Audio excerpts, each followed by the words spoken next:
Irina, nu te judec, dar de ce nu mi-ai spus? Trăim într-o țară în care nu e legal să faci așa ceva. Dar e legal să iei casa unor oameni care au muncit toată viața, nu? De ce nu mi-ai spus? Aș fi putut ajuta. Pentru că era rândul meu să-i ajut. Așa? Da, așa. Cum altfel aș fi putut face rost de atâția bani? Nu știu, habar n-am ce să zic, jur. Atunci nu mai zi nimic. Nimănui. Nici măcar lui Andrei. Nu mă pune să fac asta. Nu te pun, te rog să nu faci asta. Nu e treaba lui. Eu mai am jumătate de an, după care o să scap și o să uit de tot. O să uiți. Chiar o să uiți? Da, o să uit. Înțeleg că nu e copilul meu. Știu că înțelegi, evident că înțelegi. Doar că ce o să simți o să fie complet diferit. Nu e vorba de sentimente aici. E doar o afacere. Irina, te cunosc cel mai bine. Dintre noi trei, tu simți cel mai mult. Nu vreau să te afecteze mai mult decât crezi. Asta e, dacă mă afectează, mă afectează. De asta ești aici. Să mă ajut să trec peste.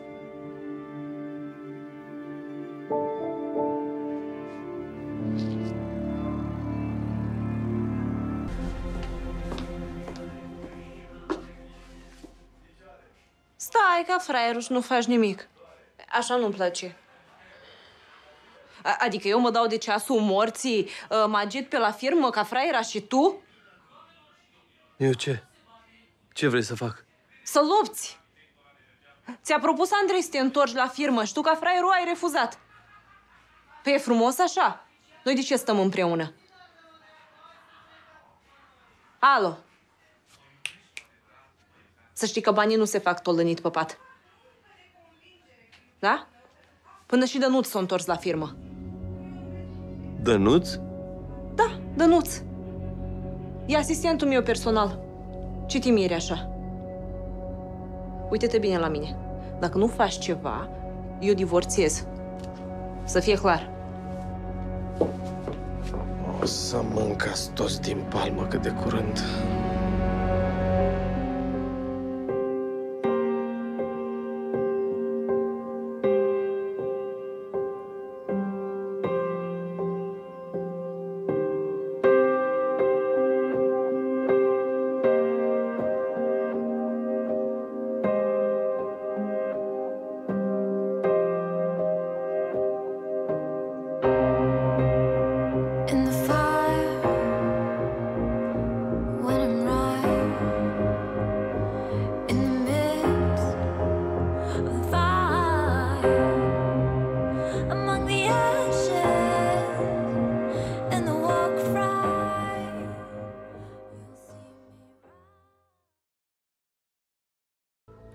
Tu ești bine?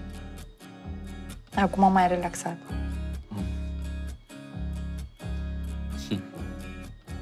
Credeam că o să fie un pic mai ciudat cu Iulia și cu Antonio la masă. Dar până la urmă e și destul de bine. Oricum, acum, spre final, mă uitam la tine și părea că ai ceva. Și mă gândeam dacă poți să te ajut cu ceva. Vreau doar să stau puțin singură cu gândurile mele. Vrei să te las singură? Sincer, acum 10 minute aș fi vrut asta. Da, acum, că ești aici, vreau să rămân. Stau cum vrei tu.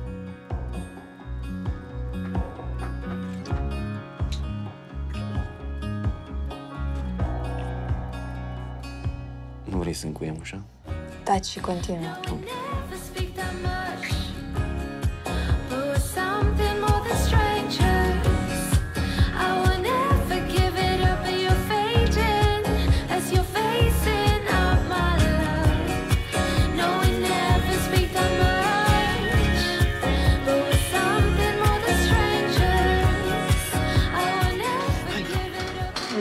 Mulțumim frumos.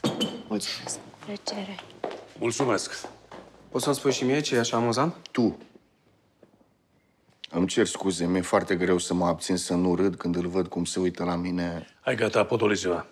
Nu începeți iară, că nu e cazul. Vă rog frumos, Vă rog frumos să fie liniște, avem o problemă, Maria lipsește. Ești așa destul de grav. N-am niciun chef să ascult împunsăturile voastre.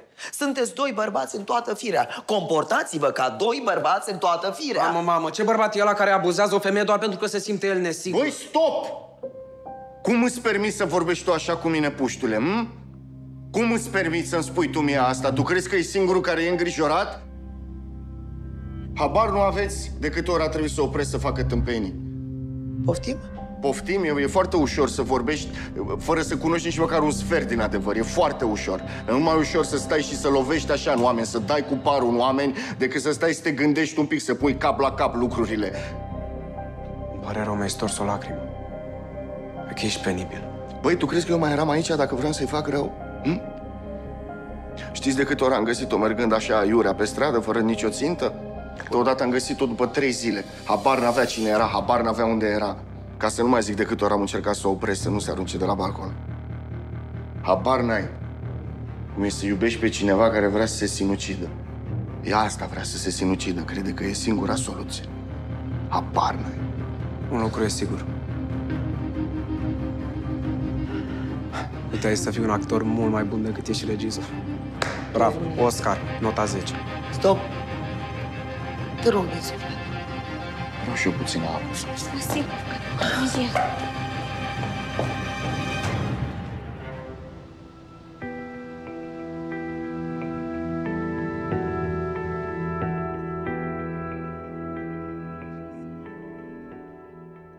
Nu mi-aduc aminte cum se numea filmul ăla. Ah, Basic Instinct. Baby, ai kilos pe tine? Lin, Pare rău. Îți pare rău? Că ce? Îți pare rău că întăvăleai nevasta? Mă, doctore, tu n-ai casă? e casa mea. Și nevasta mea. Uite, eu dacă aș vrea să aranjez pe cineva, aș face-o la mine acasă, dar ce să vezi? N-am loc. Știi că e măritată? Firește, da. Și firește că ți-ai zis? Ce contează? Prostul, încornoratul, papă lapte... Hai, te rog mult, Alin. Ce mă rogi? Ce mă rogi? Băi, n-am chef de prostiile tale, da? Am auzit mult prea mult. Dă-te la opă. Bă, Ce faci? Începi și tu ca Andrei? În familie, nu?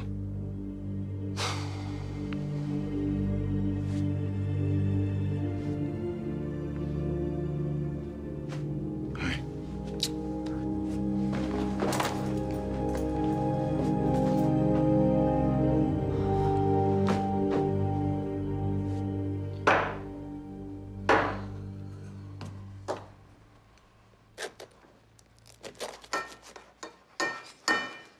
Ah, Ești ok?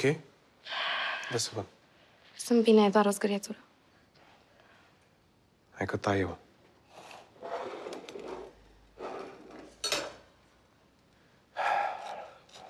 Maria, cu mine trebuie să vorbești. Trebuie? Da. Sunt singurul tău prieten. Singurul care te crede. Da. Păcat că doar tu mă crezi, Amza. Mi-am dat seama că trebuie să plec. Am realizat astăzi la psiholog. Mă studiați toți ca pe o insectă, nu mai suport. Îmi pare rău să spun, dar e și vina ta, Maria. Prea multe secrete în jurul tău. Pentru că nu pot. Adică nu vreau, îmi e greu. Îmi e greu să vorbesc lucrurile astea din trecutul meu. E ca și cum le retrăiesc. Și mă doare. Și pastilele?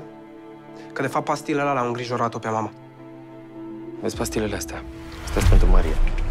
Nu știu cum faci, te duci la ea în cameră, le lași pe ea pe noptieră, o să se bucure când o să le vadă, bine? păi și astea îi fac ei bine? Ți le mai dădeam ție dacă nu-i făceau.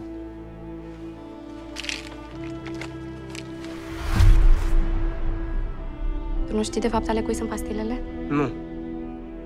Sunt ale lui. Iar în seara în care m-a lovit, probabil nu-și mai luase pastilele. Deci el e bipolar. Da, iar când nu-și ia pastilele, devine violent.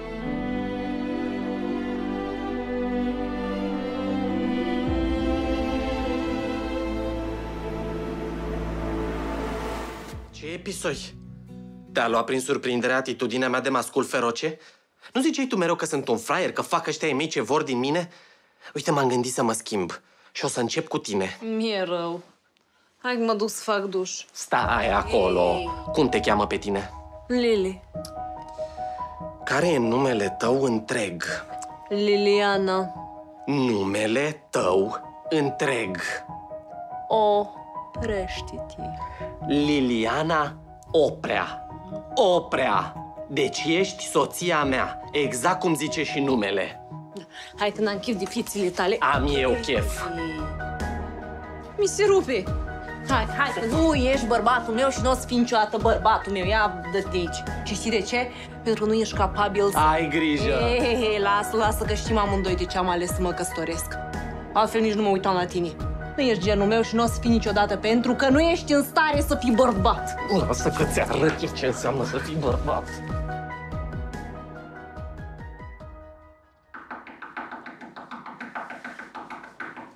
Da, imediat.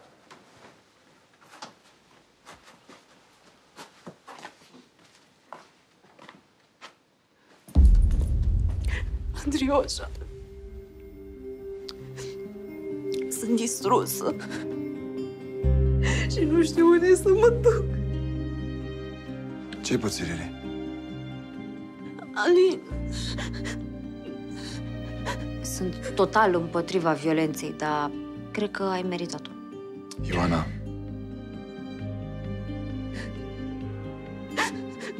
Bine, poți să rămâi să dormi aici, dar nu să dormi pe străzi.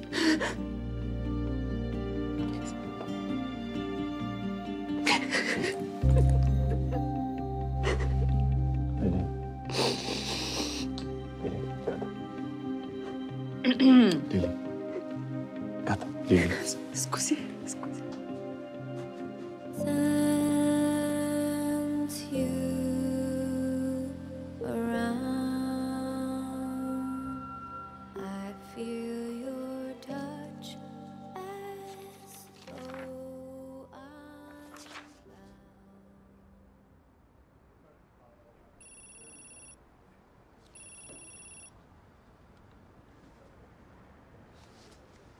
Ce faci, Ioana? Să nu uiți să cumperi pepene galbene. Și eu care credeam că m-ai sunat fiindcă ți-era dor de mine. Și mie mi-e dor de tine. Cu o felie de pepene galbene în mână. Da. Bine, atunci am să caut, am să găsesc și o să-ți aduc. Promit. Te iubesc. Și eu, cu pepene galbene tot. Ok. Bine. Bine. Pa.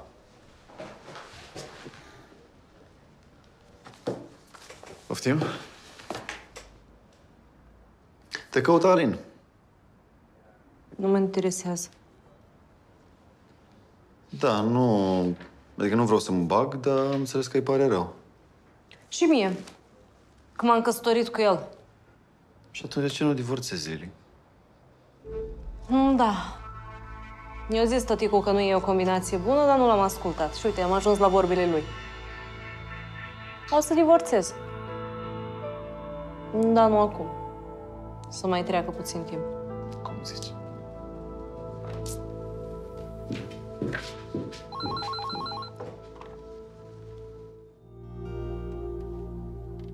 Să fie într-un ceas bun. Să fie. Mulțumim. Mulțumim. Maria e o femeie liberă? Aproape. Da, 30 de zile. Număr și secundele. Bravo. Tată? Hai să facem un pact. Haideți să nu mai vorbim niciodată despre Victor. Ce ziceți? Eu sunt de acord. Bravo. Să ne băgăm capul sub nisip ca struții. Problemele sub covor. Bravo. Tată, tu chiar nu poți să te bucuri pentru noi? Da, mă bucur. Mă bucur foarte tare. Serios. Dar eu sunt mai precaut. În 30 de zile se pot întâmpla foarte multe lucruri. Ștefan, termină acum. De ce să termin? Eu nu înțeleg ce vă face pe voi să credeți că Victor va renunța așa de ușor. Nu-l mai leagă nimic de ea. O leagă foarte mult, îl leagă. Iar o hârtie semnată la notar nu o să-l facă să stea departe de tine. Crede-mă.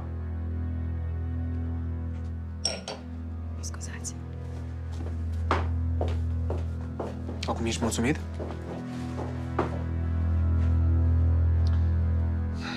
Trebuia neapărat să spui tu ceva. Las că puteți voi într-o zi o să-mi dați dreptate. Lasă sticla.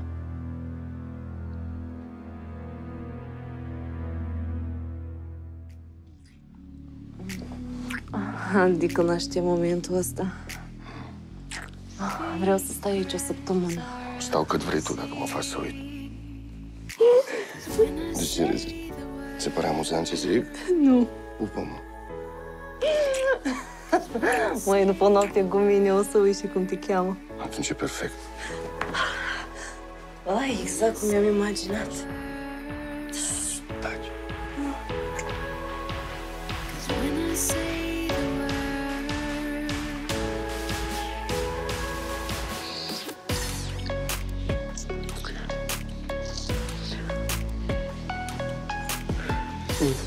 E sigură că vrei să facem asta? Hai să nu mai spunem nimic. Am săturat de cuvinte. Perfect, pentru că oricum nu mai...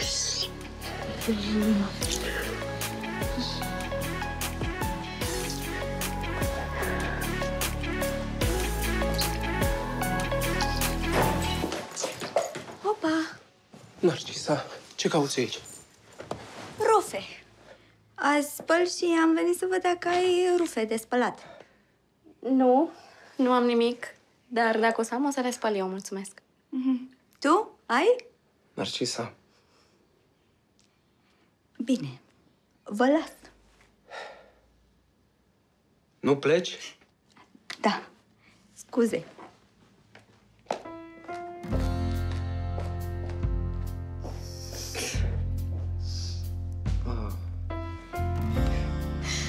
Da. Hai să continuăm de seară. Să ne mai relaxăm puțin, nu?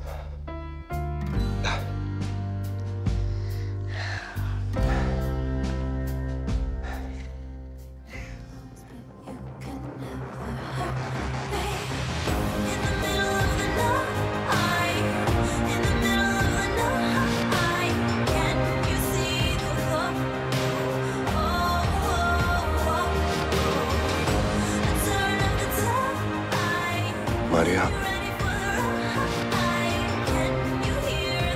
te-am înșelat, Maria. Prima oară în viața mea.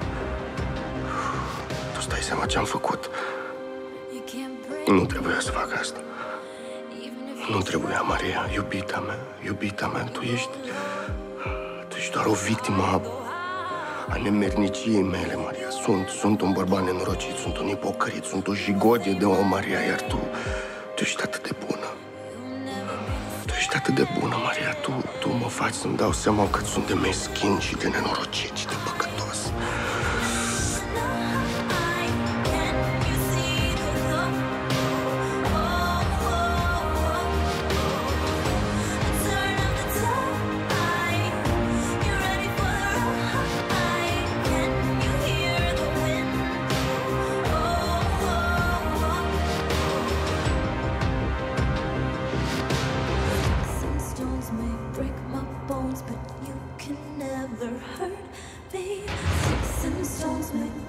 O să mă întorc la viața mea de dinainte de tine.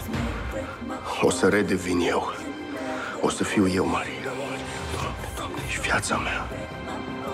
Doar tu ești viața mea.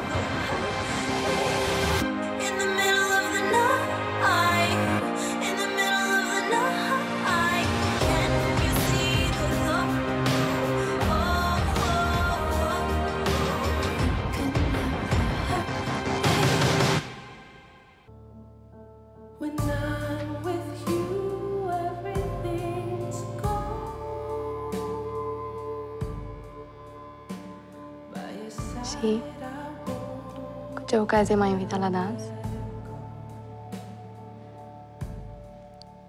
Cine nu invită dragostea adevărată la dans, nu va dansa niciodată.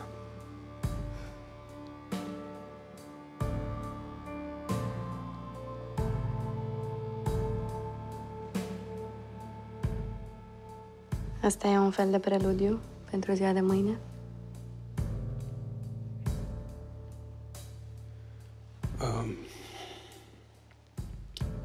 Să înțeleg înțeleg că ai aflat.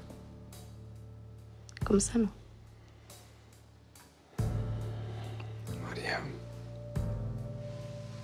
eu nu îmi sărbătoresc niciodată ziua de naștere.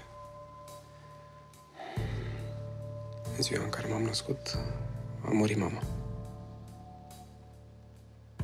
Mă duc dimineața cu tata la cimitir și în rest prefer să stau singur.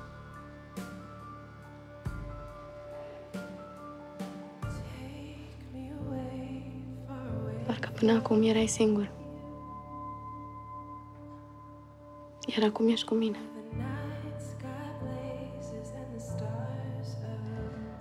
Mă gândeam că ai putea să ai prima ta zi de naștere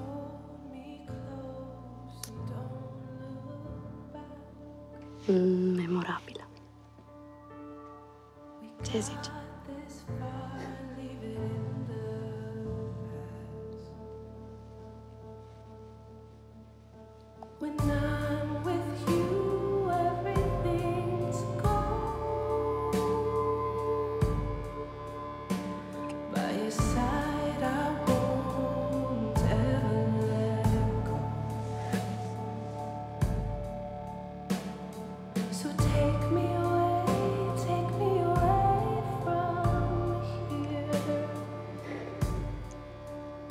Cred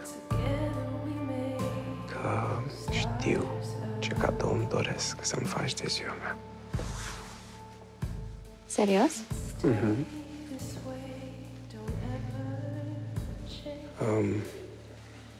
Îmi doresc ca, măcar pentru o zi, să renunț la hainele astea de doliu. Crede-mă, după ce rămânem orfani, purtăm dolul în suflet toată viața. Așa e. Și mi-ar plăcea să te îmbraci în roșu.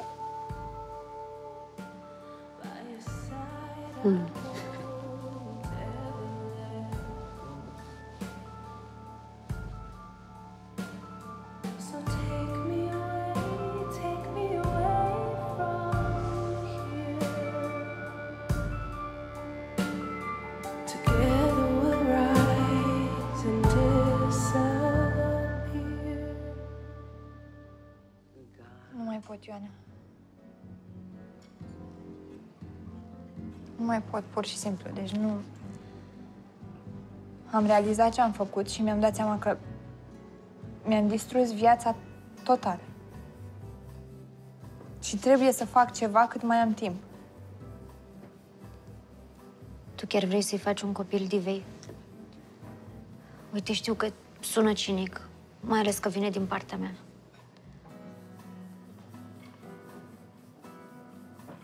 Te-ai gândit să faci o întrerupere de sarcină? Acum, cât încă nu implică niciun risc. Nu am cum. Am luat 100.000 de euro ca să salvăm casa mamei. Da, și o să vorbesc cu Andrei, o să ne ajute el cu banii. Se rezolvă.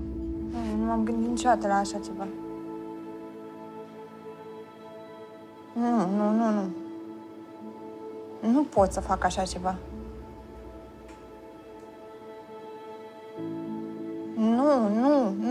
Nu, e exclus total, nu. Nu. Sper să ne aștepte mașina, că a ajuns de ceva timp. Sigur ne așteaptă, e asta. Aoleo, stai așa. Eu mi-am uitat punga cu plovăr roșu, că tot să poartă roșu, în magazinul cu pantofi. Te duci, tu te urci în mașină și mă aștepți, dar nu așa în mijlocul străzii, da? Da. Grăbește-te, Vin imediat. Grăbește.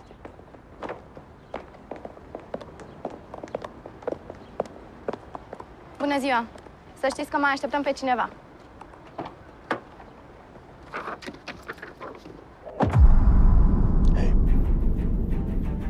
Victor, ce cauți aici? Victor, ce faci? Deschide ușa. Spune-i să deschide ușa! Te rog, spune-i! Nu pot.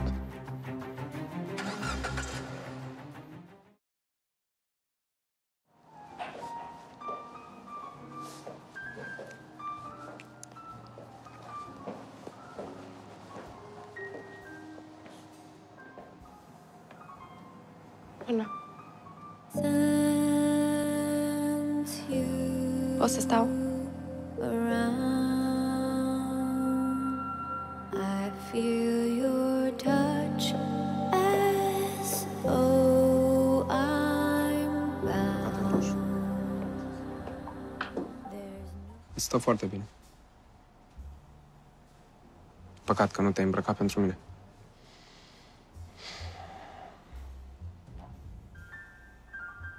Ce e?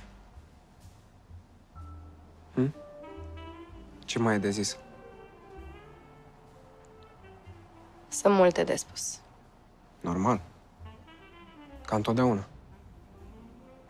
Hai să spun cum văd eu lucrurile. Eu o să te întreb unde ai fost, de ce n-ai venit acasă și tu o să-mi spui că... Nu știu. O să minți, iar eu o să mă prefac că nu mi-am dat seama că ai mințit.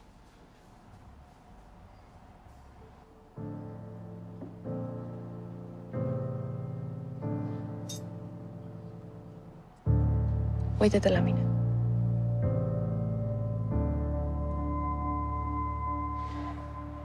Ce vezi? Văd o femeie incredibil de frumoasă. Vreau să vezi o femeie sinceră. Rănită.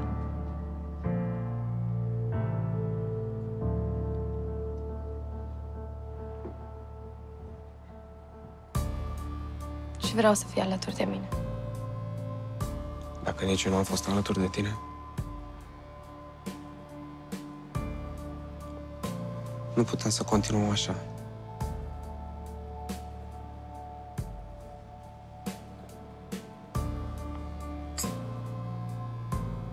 Ai dispărut iar, n-a știut nimeni nimic de tine, mi-am făcut 100 de griji și acum apari și îmi spui să mă uit la tine și să...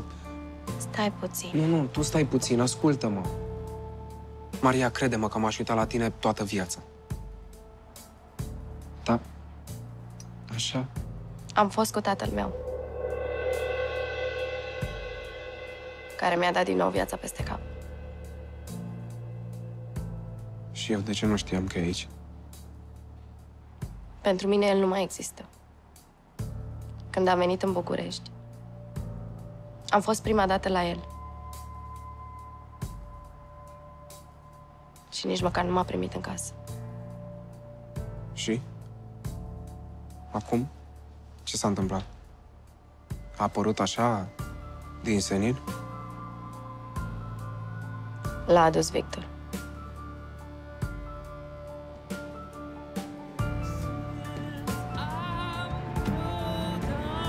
Dar cât mai stă acolo, domnule? Apar n-am. O vrăjește la doamne nebunește. Acum, eu nu știu dacă există vrăjitori mai mari ca tine pe lumea asta. Mă rog, nu luptăm cu aceleași arme. Dar ce arme are el? M-am ieșitat. Adică? E băiatul Evei Oprea. Eva Oprea. Mon Dieu. Niciodată nu mi-a plăcut femeia asta. E drept că nici ea pe mine.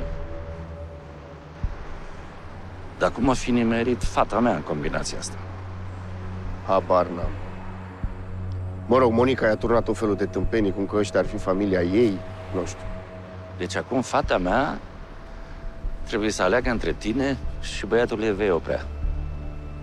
Dar femeia asta când dracu a avut timp să mai facă și copii? Habar n-am, domnul Sergiu. Și nici nu mă interesează. Tot ce mă interesează e ca Maria să se întoarcă la mine. Și tu ai un rol foarte important în treaba asta. Victor, sunt un om de onoare.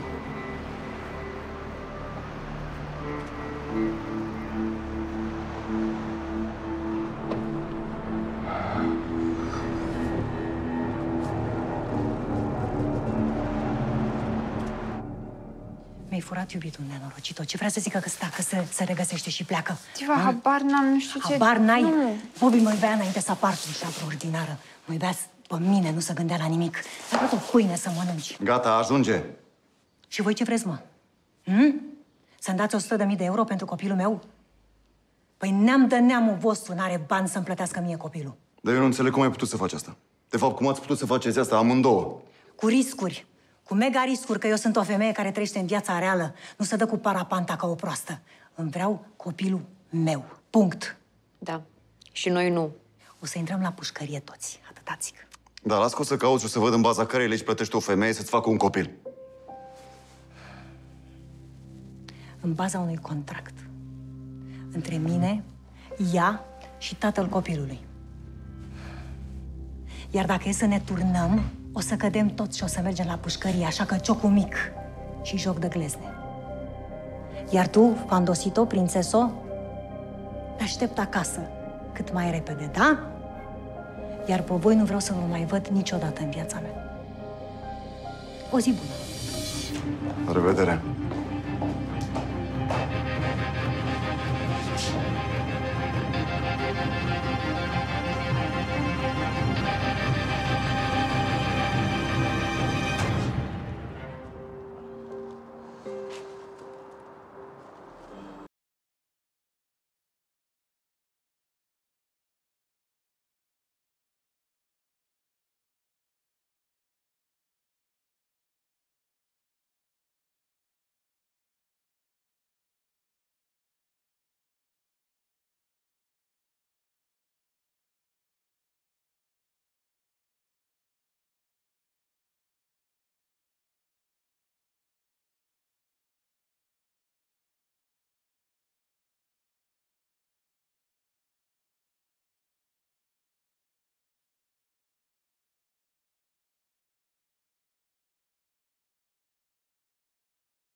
Să nu mă bună.